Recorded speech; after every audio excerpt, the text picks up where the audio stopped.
কোনদিন কাবাঘরের সামনে গেলে বা কোন আত্মীয় স্বজন গেলে বলবেন, কাবাঘর দেখার সাথে সাথে প্রথম যখন কালো অংশটা চোখে পড়বে, যখন আপনি মসজিদে হেরমের গেট দিয়ে ঢুকবেন, যখন ওই Fahad gate, king Fahad gate আছে, যখন ঢুকবেন, অনেক দূর থেকে কালো কালো কাবাঘরের একটু একটু দৃশ্য ভেসে উঠবে চোখের সামনে।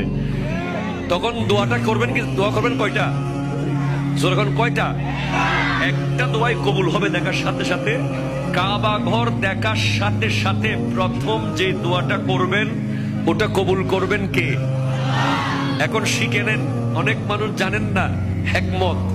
আপনি একটা দোয়া করবেন, একটাই শেষ, একটা সুযোগ পাবেন আপনি, কিন্তু আপনি এমন এক দোয়া করবেন যেন যতদিন ওখানে থাকেন প্রত্যেক দোয়া কবুল হয়ে যায়।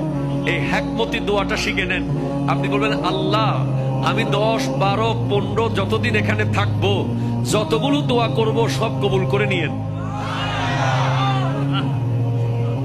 দোয়া করছেন কয়টা? পাবেন কয়টা? কাবা, কাবে কি রৌনক, কাবে কা মঞ্জর, আল্লাহু আকবার।